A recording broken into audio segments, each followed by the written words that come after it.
Good afternoon and welcome to our first Distinguished Nursing Lecture brought to you by the University of Sydney Susan Wakel School of Nursing and Midwifery. My name's Professor John Daly and I'm the Head of School and Dean of the Sydney Nursing School. We're delighted that you're able to join us today to explore the future of nursing and the many challenges and opportunities that await us in the coming years across the profession.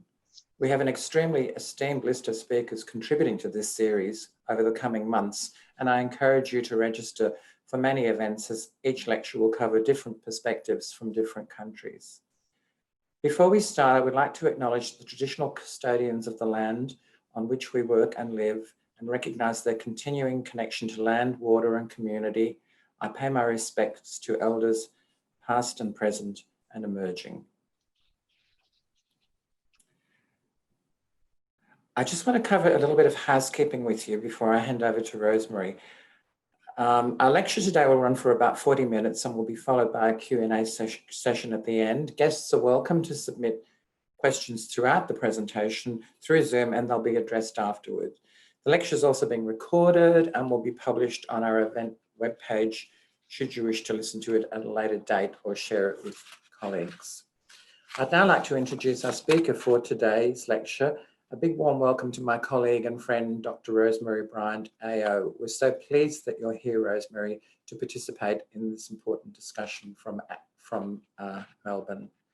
Dr. Bryant is the Emeritus Director of Nursing at the Royal Adelaide Hospital and the former Executive Director of the Royal College of Nursing Australia. She's also held positions as the Australian Commonwealth Chief Nursing and Midwifery Officer, and she served as President of the International Council of Nurses. As discussed, her topic today is on nursing opportunities and development for the future. Rosemary, welcome and thank you again. Thank you, John. Well, good afternoon, everyone.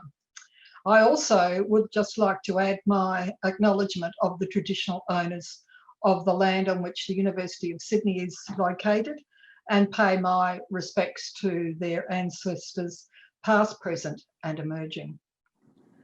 I would also like to thank Professor John Daly for the invitation to take part in this lecture series. I feel very honoured to have been chosen, John, so thank you very much. As you know, the topic for today is the future of nursing. And I think this is an auspicious time to be contemplating where, as a profession, we see ourselves in 10 years. We're at a crossroads of how we live our daily lives and how we position nursing to respond, as we've always done in the past, to the challenges that we've encountered. On taking up the presidency of the International Council of Nurses in 2009, I chose the watchword access to guide the activities for the forthcoming quadrennium. For me, its principal application was placing a focus on inequality of access for healthcare, which is a worldwide issue, and the role of the nurse in reversing this. I have used this concept of access with the addition of equity as the guiding principles of this presentation. So today, I suggest we need to first turn our minds to consider the impacts for nursing of the chaos and long-term effects arising from the COVID-19 pandemic and the Black Lives Matter movement. At the same time, we should also consider the emerging trends in health which we see today. I shall then explore what this means for the nursing profession of the future.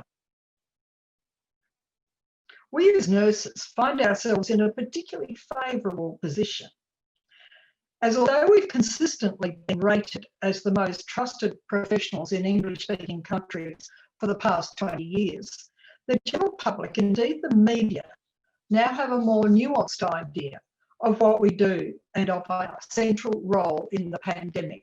And it has been very pleasing for me to note this.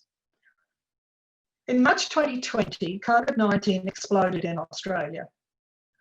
This pandemic has fundamentally changed our lives, and it remains to be seen where we shall find ourselves at its conclusion. Additionally, we've seen the spread of the Black Lives Matter movement. This has not had the same widespread effect in the community in comparison with the pandemic, possibly because biology takes precedence over racism most times. The economic effects of the pandemic have been catastrophic for governments, business and individuals. The long-term effects are yet unknown, but the lifestyles enjoyed by many will probably never return. Our reliance on government to underpin the economy will continue. This in turn will place more pressure on the public health system to meet the health needs of the population. Individuals will defer having health care if it results in any financial burden, such as time away from employment or high gap payments in the private sector. Poverty and inequity will be more widespread in the community as the economy falters. Our lifestyles have been fundamentally changed. The impacts of isolation on individuals have had a deleterious effect on the overall mental health of the community. There's been a rise in the incidence of domestic violence and relationship breakdown. Experts warn that there will be an increase in suicide rates. These factors combined have implications for nurses and their roles, which I shall explore.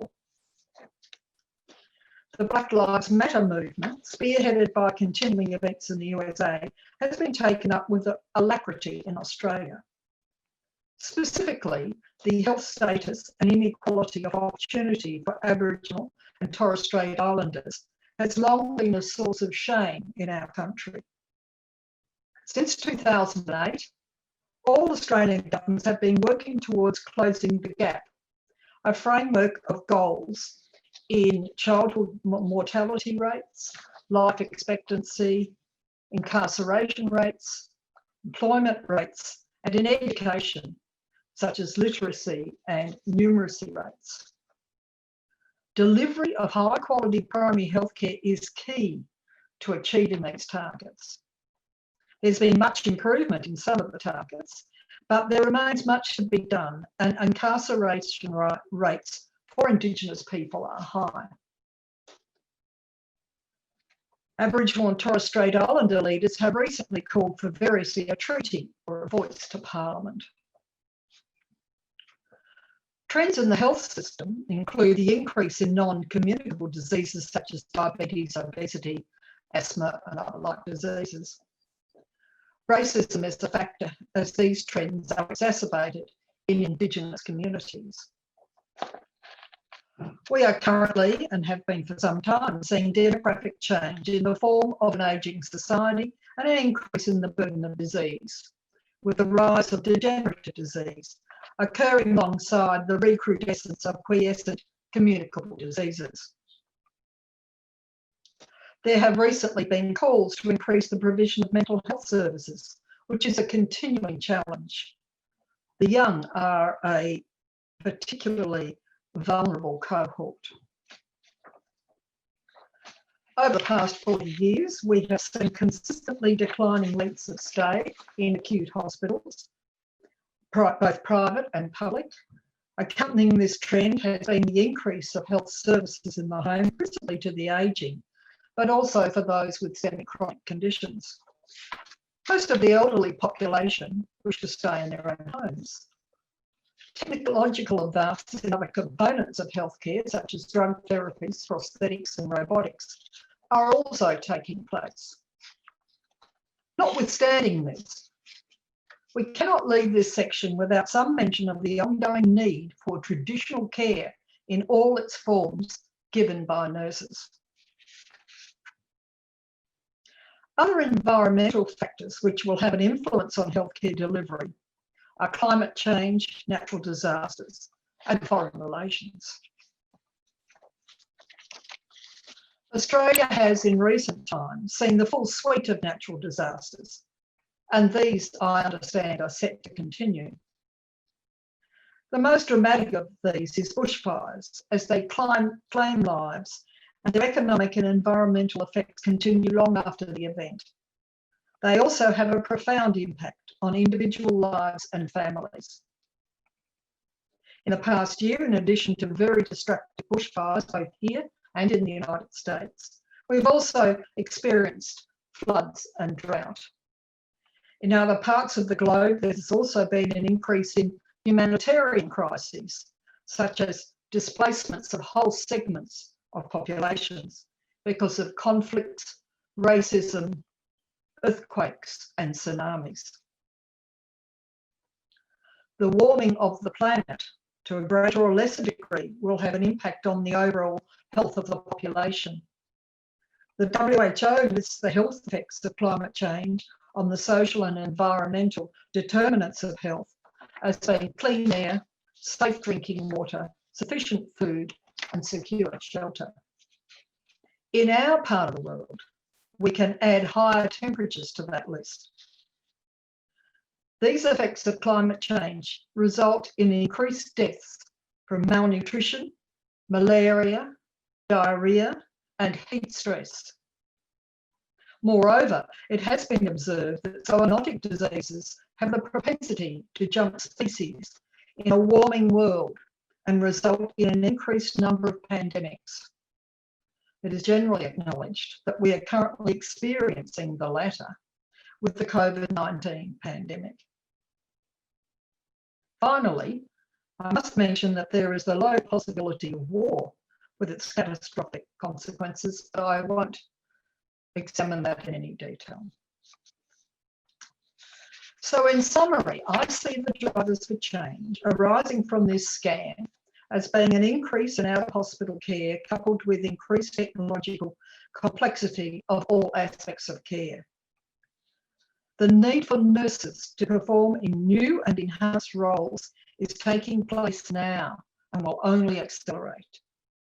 I see our profession becoming more independent and taking leadership roles, not only in nursing settings, but also in multidisciplinary teams. It is my view that nurses will need to continue to be equipped to take up the new challenges they face, as we have always done in the past. At the same time, we must not discard our essential function of caring, which is a fundamental element of our humanity. So what does this all mean for nursing? As a profession, what will we look like in 10 years? What educational preparation will be necessary? What are the drivers for nursing research? What are the features of nursing leadership necessary to lead this change? So to begin, what does this mean for nursing? While the current trend is to deliver more healthcare in the community and thus create more roles for nurses, especially in primary healthcare, the need for nurses in the acute setting will continue to grow. The acute sector is still by far the largest employer of nurses, and while lengths of stay and technological advances have contributed to the decline in patient days in hospitals, the actual inpatient time has continued to intensify. The acute care nurse has become more independent, engaging in more high-tech monitoring, which was once the province of the intensive care nurse. Preparing the patient for discharge has long been a central nursing function, and in the current and future settings, this will take on more complexity. Specifically, this will include referral to specialist nursing and allied health community services to reduce inpatient stays even further, and I see this pressure continuing. There will also be a focus on increasing the efficiency of the patient's stay, and nurses will need to coordinate and monitor services received by the patient. The role of the acute care nurse as gatekeeper and patient advocate will intensify. Good communication is key to success here. The risk management function will expand in scope to include efficiency of hospital stay, as well as quality and safety of care. The recent WHO report, State of the World's Nursing, cites that 8 million deaths in low and middle income countries are attributed to poor quality of care. They go on to say that this can be mitigated through prevention of adverse events by delivering high quality nursing care. Infection control, both in healthcare institutions and in the community at large, will be a focus of activity. The current pandemic, I'm sure you will agree, has illustrated how vulnerable we are in the face of an extremely infectious virus. The need for education for the public is acute, as in the absence of a vaccine, infection control is the only measure we have to manage the pandemic. Indeed, last week, the WHO emphasised that management of the virus in the immediate future depended on traditional infection control measures practiced by all members of society. Nurses should be authorities on infection control more broadly, and I see an opening for nurses to become experts on testing technologies for the virus. The role of nurses in specialist acute care settings has evolved significantly, and this trend, again, will inevitably continue, with nurse practitioners becoming more commonplace in acute settings. Nurses will become more initiators of care as knowledge of disease processes and drug treatments result in more protocol-driven care.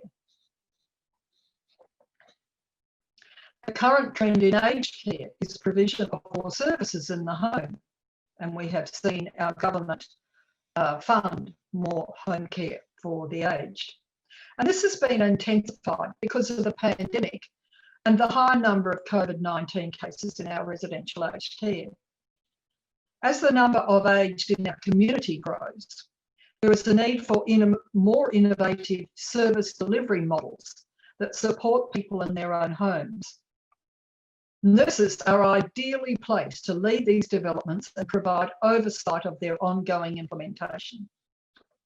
With an ageing population and the development of more comorbidities, more registered nurse oversight and more qualified nurses altogether are necessary. Nurses will have, I hope, a leadership role in determining how aged care services are delivered, rather than the current subservient role. Now I want to turn to community or out of hospital settings where the potential for expansion of nursing roles is enormous. I've included the following quote from the Australian Government report of Educating the Nurse of the Future, as I think it reflects my view, and I quote, "To make their full contribution to healthcare, nurses must not be viewed as adjuncts to other professions. They will need to be fully realised independent health professionals working with other professionals in teams." End of quote. We've striven for independent practice for some time now. In the past 20 years, the primary care nursing role has developed significantly, as well as that of the nurse practitioner. One of the critical barriers to nursing role expansion in primary health care is regulatory, which has the effect of limiting the ability of an independent practitioner to earn an income. Our primary healthcare system in Australia is funded through government programs such as Medicare and the Pharmaceutical Benefits Scheme, both of which are supported through tax receipts. Being recognised as a practitioner by these schemes is limited and strict rules apply. To a large extent, through their advice to government, the medical profession is gatekeeper to these schemes, and overcoming that obstacle is extraordinarily difficult, and I have had first-hand experience. Nevertheless, if nursing is to develop and become more independent in the delivery of primary health care, then that barrier must be broken down. To do that, we must be able to demonstrate that the care we give is of acceptable quality and that it is cost effective to utilise a nurse to deliver that care. Demonstrating that we can increase access to high quality care will also strengthen our case. I'm sure we can achieve this. And nurses in the future will be leading more health teams in the community. The recent pandemic has highlighted areas of deficit to which nurses could contribute. It is evident that the level of health literacy in many sectors of the community could improve, with understanding of basic infection control, as already mentioned, as well as knowledge of the health system and how it relates to individuals and families. Nurses are well placed to mitigate this situation.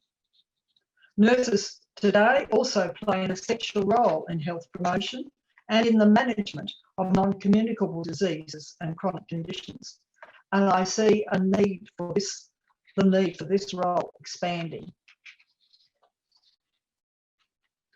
Recent isolation has brought our level of mental health into sharper focus, and although the role of the community mental health nurse is well developed, it could expand in both scope and reach.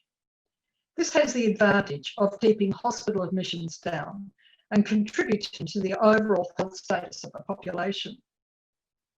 Once again, services delivered in the community are more acceptable to individuals and cheaper to provide. Another aspect of healthcare highlighted by the current pandemic is the need to deliver care virtually. Increasing digitisation of many aspects of daily life has occurred over recent years, and the pandemic has increased this exponentially. Specifically, the number of primary healthcare and medical specialist consultations now taking place virtually has increased. Nurses need to become technically innovative at both using this technology to their advantage and assisting patients to become technically proficient in this field. The need to keep as many patients as possible out of hospital has also brought the hospital in the home and other aspects of home-based care into our considerations as we endeavour to curtail the spread of infection while maintaining an acceptable level of care for the community. Aspects of climate change, including heat waves, bushfires and floods, will also have implications for the role of the nurse in the community.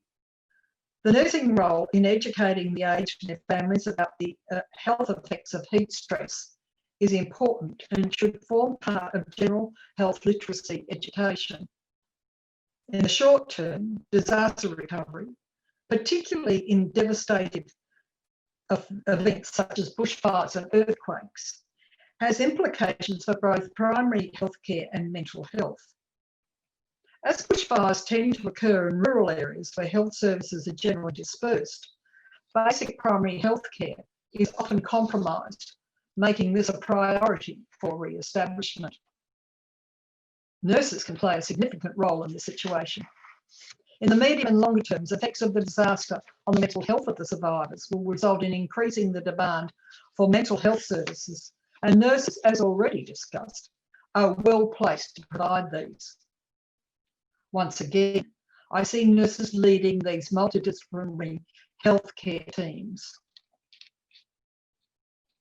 The final primary healthcare setting I shall highlight is that of Indigenous health. For many years, nurses have been the backbone of healthcare to Indigenous communities in remote, rural and regional and city locations. Delivering primary healthcare to this population covers all aspects of a healthy lifestyle and as such is a specialised role.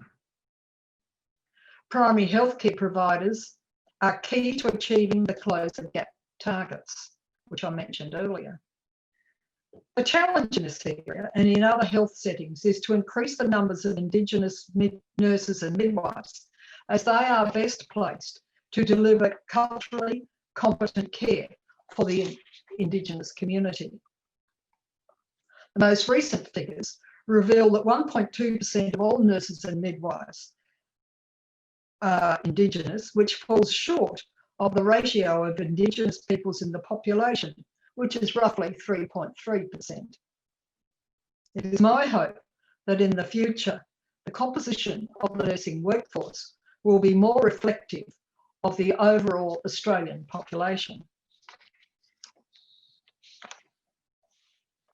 So to summarise, I've outlined the emerging trends as being the need to develop primary healthcare services, especially in the home, the increase in ageing and in mental health disorders, emerging diseases, climate change, a focus on Indigenous health, emerging technologies, and delivery of health services by teams. Given these trends and their implications for nursing roles, I shall now turn to examine what this means for nursing education and for nursing research. So I'll begin with nursing education. The current length of the nursing undergraduate degree is 3 years and has been such since its inception.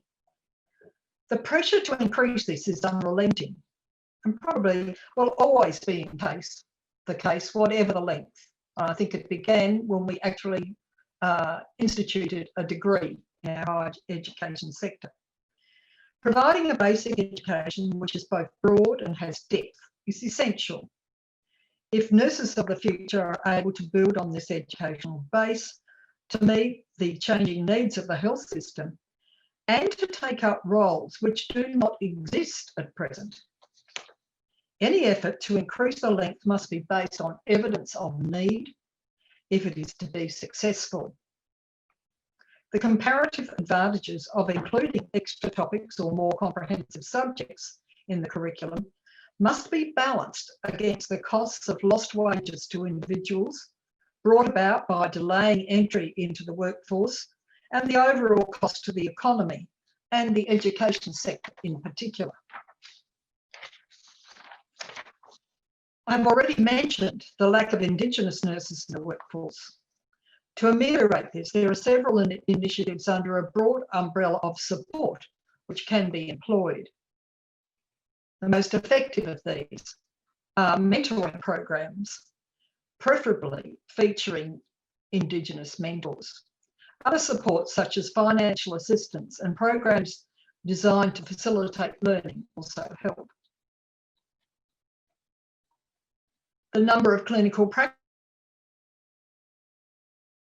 has long been contested. We have taken significant time to shake off the apprenticeship model of nursing education, at the conclusion of which newly graduating nurses were technically adept and experienced. This is no longer the case, and nor should it be.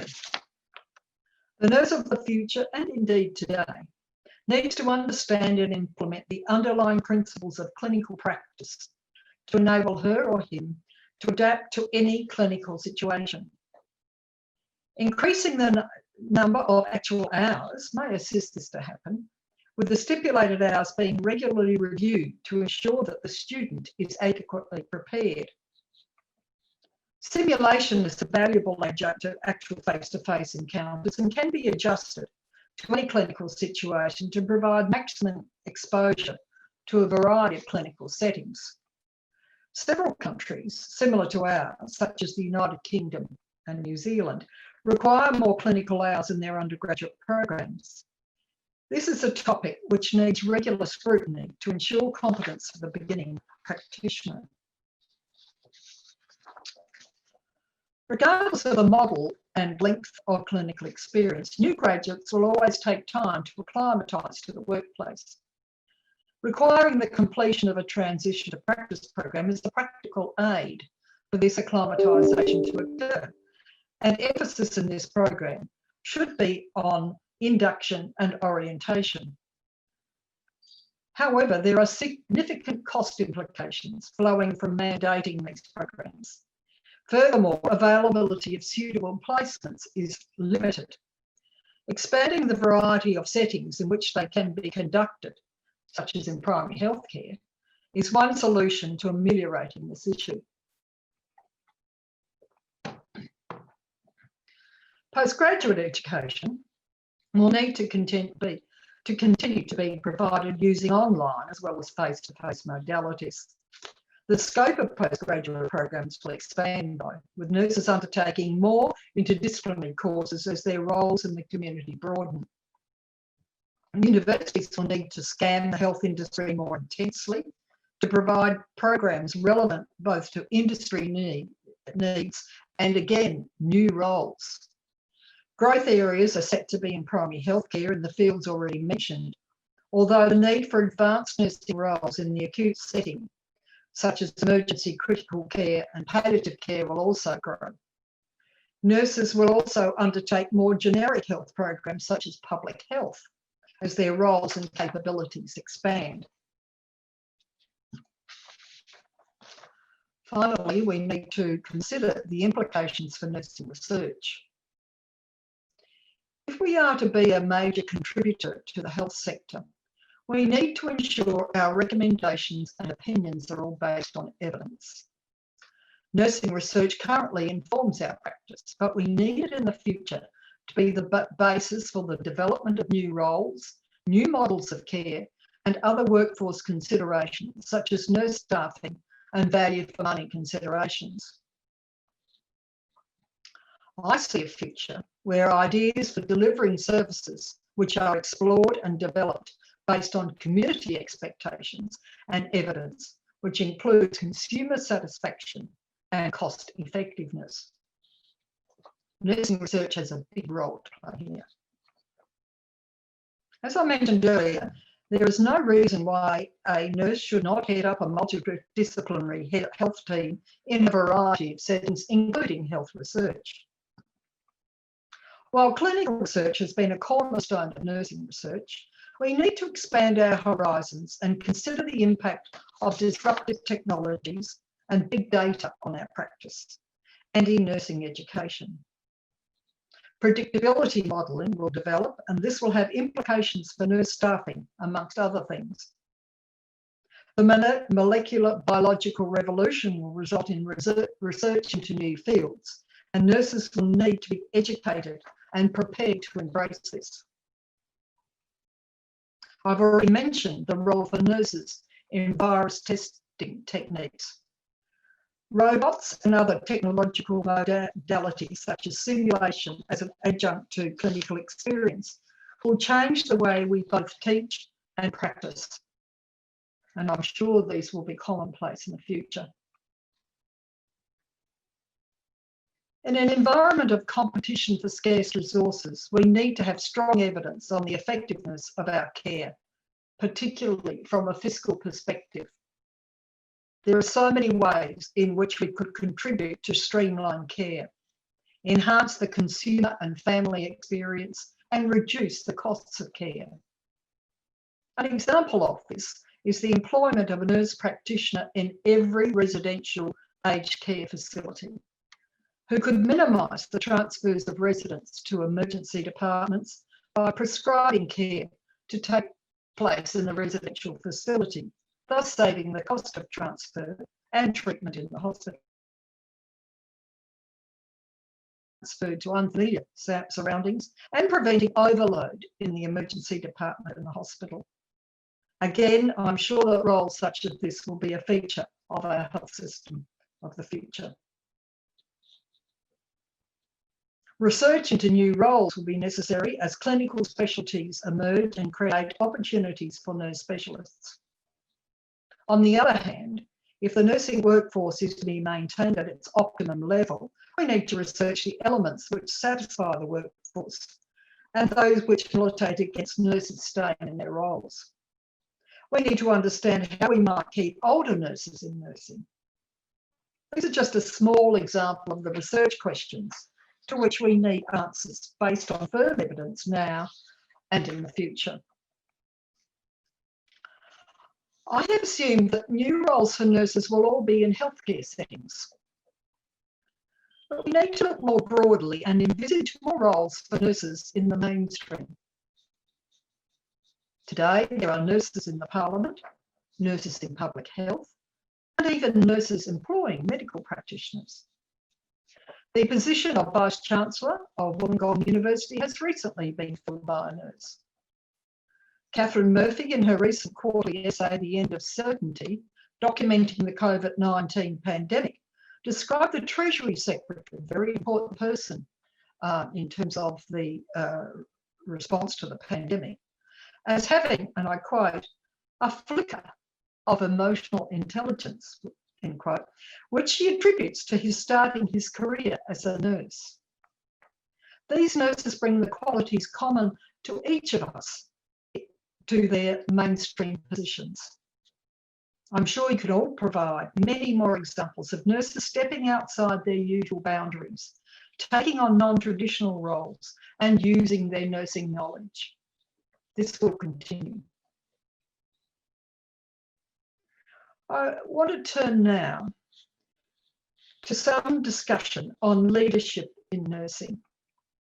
As if the nursing profession of the future, as I have described, is to be realised, we need effective leadership at all levels of the profession, and to do so, I shall draw on my own experience. Some say leaders are born and not made. Reality surely lies somewhere between the two. As nursing is a group activity with teams of varying size and complexity being the dominant mode of patient care delivery, there is inevitably a leader of the team, either, for example, shift or overall, such as in a ward or primary healthcare setting. Consequently, leadership is initially derived from a nurse being the most clinically experienced and able to coordinate care. This means that nurses from early on in their careers are exposed to the basics of inevitable that some will feel uncomfortable with this role, and indeed many may shun the responsibility. But there are some who will enjoy it, and indeed I, along with many others, was one of those. This then is the genesis of leadership in nursing, and taking the next step demands a higher level of both commitment and expertise. If we take a simple binary view of any group, there are leaders and followers. Of course, in reality, this is never the case, as one's categorisation as a leader or follower is dependent on the situation, and one adapts accordingly. Grit in Leadership, a very short introduction, simply defines leadership as having followers. Achieving this can be quite tricky. Unpacking this state of being, the question of power in successful leadership inevitably arises and refers to the ability to persuade someone to do something they would not otherwise do. In nursing, our leaders generally use their positions to generate leadership activities rather than wielding individual power. However, the power of the collective can be enormous. One of our sources of power as a profession is our sheer size.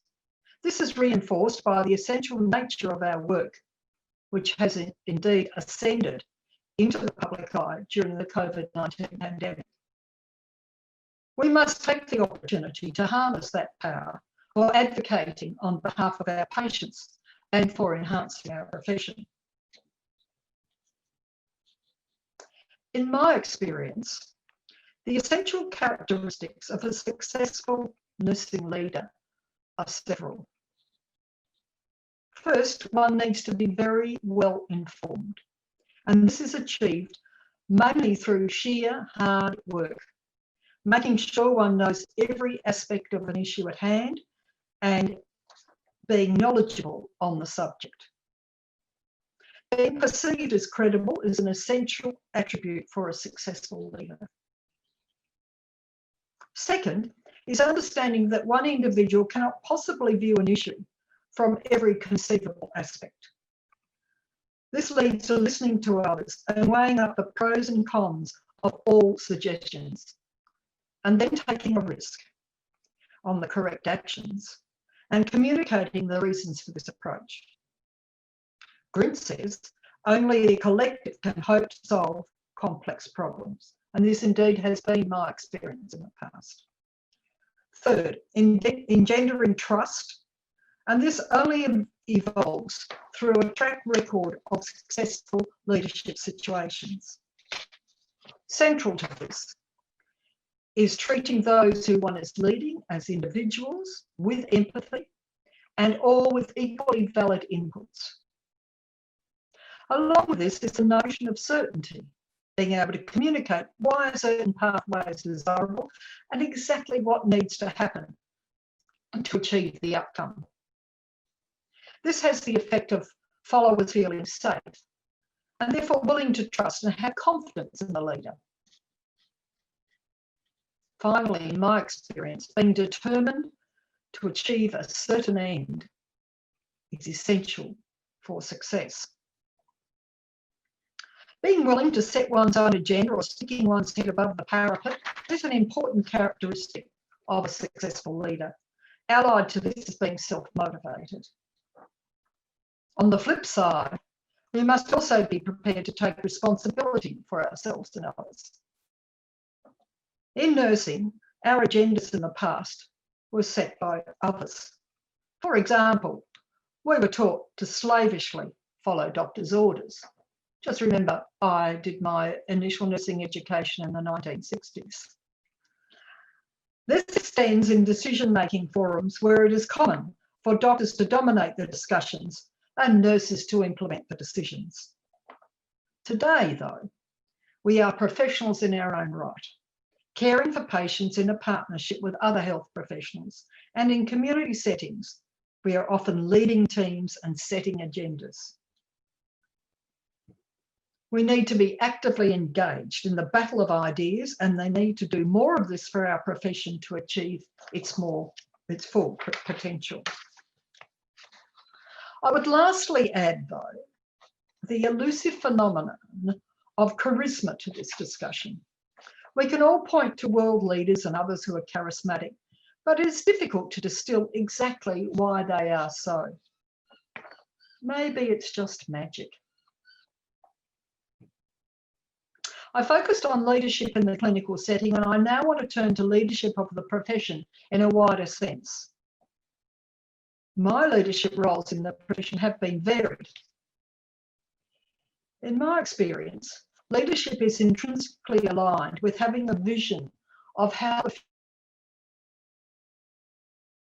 may be obvious, as in the case of my appointment as the first chief nurse and midwifery officer in the Commonwealth, as it was a new position. This was easy as I had a clean slate with which to start. Other positions were much more difficult, as agitating to keep the overall nursing agenda active in a situation of competing priorities and internecine warfare can be relentless.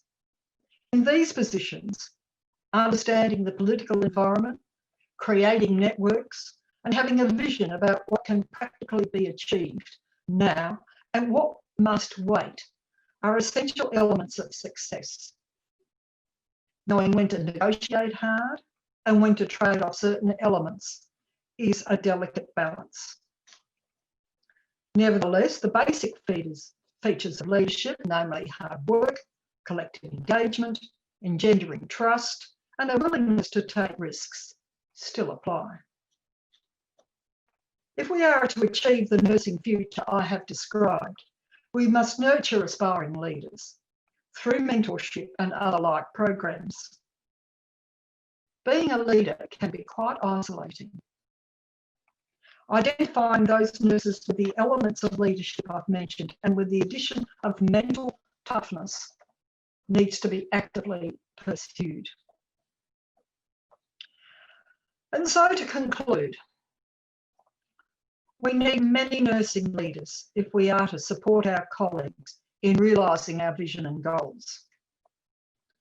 Due to the essential nature of the work we do, the size of our profession and the support we have in the community, nurses can and should be a very powerful and important voice of change. We should not underestimate how challenging this will be. Nurses have become health professionals who blend humanity with the addition of technical proficiency. Surely an irresistible combination. Therefore, I see a future for nursing which encompasses these essential characteristics of nursing with technological expertise across a wide range of settings. The 21st century can be made our century if we will it strongly enough. Thank you.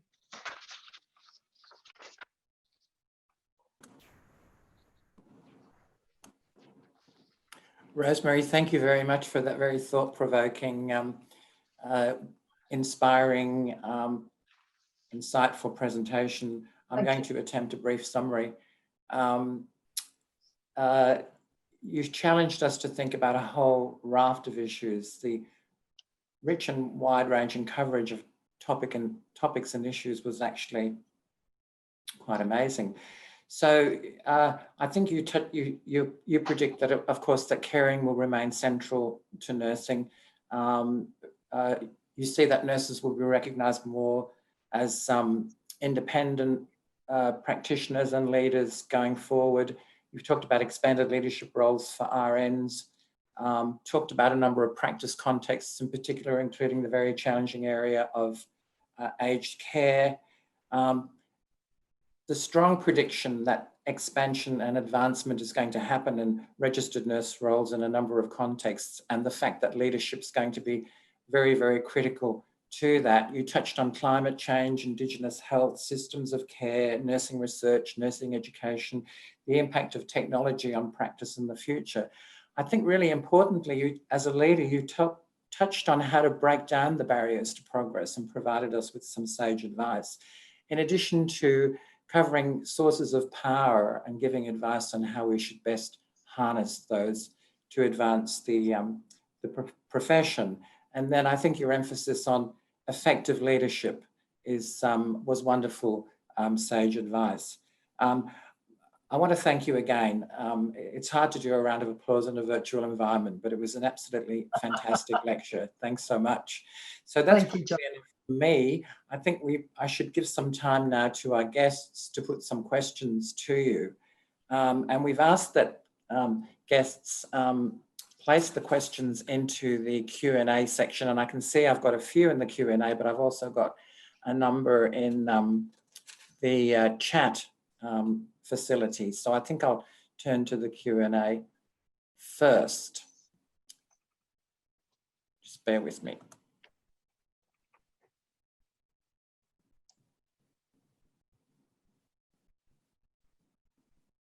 There's one question. Thank you, Rosemary, for your wide-ranging discussion. Mental health nurses working in the community have a diverse range of roles as solo workers in multidisciplinary teams and specialist services.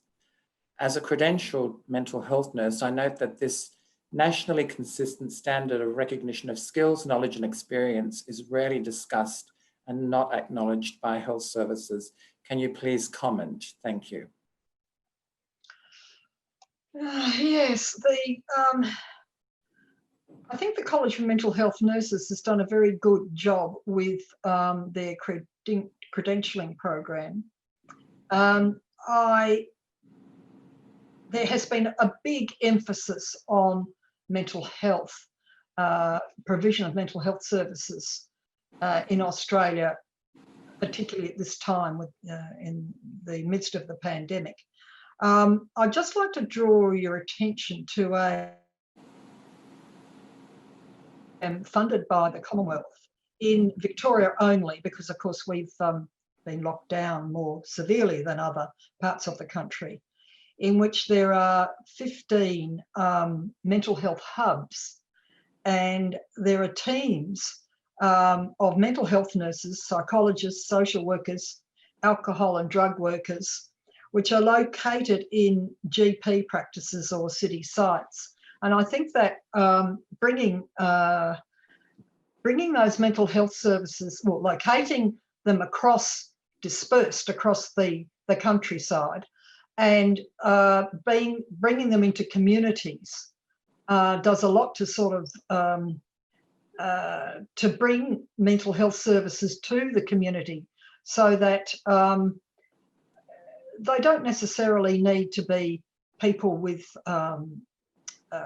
major mental health illness, but just some of the normal mental health effects of isolation in particular are able to be dealt with at a local level. And I think that the evaluation of that program will be will bring us a better insight into how we can try and standardise across the country. But of course, we still do have, and we always will, our health system, particularly our primary healthcare system, is funded. We have funded through the Commonwealth and the states, and so of course there is disjunction there. Thanks very much. I've got another question. Nurses who gain national competitive grants such as NHMRC and ARC Category 1 funding, the number's been declining comparative to other health professionals. What support do you think will be most powerful to support nursing to advance and grow in this competitive space? Well, yes, the issue of NHMRC and ARC grants is a contested one, as there has the amount of funding for research grants generally has reduced. Although I understand that there has been some allocation for health research more recently. It is a competitive field, but in terms of, you may know that I have a research centre at the Rosemary Bryant AO Research Centre at the University of South Australia, and one of the activities in that research centre is assisting those who might want to put grant applications together. I think we need more of that. We need more experts advising nurses who want to submit grants about the essential features of successful grants. And I think that I think the time now is auspicious because, as I said during the lecture, that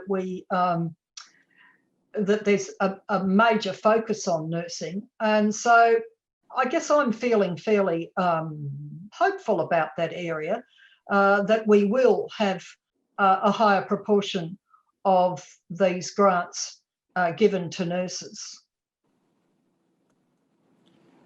Thanks very much.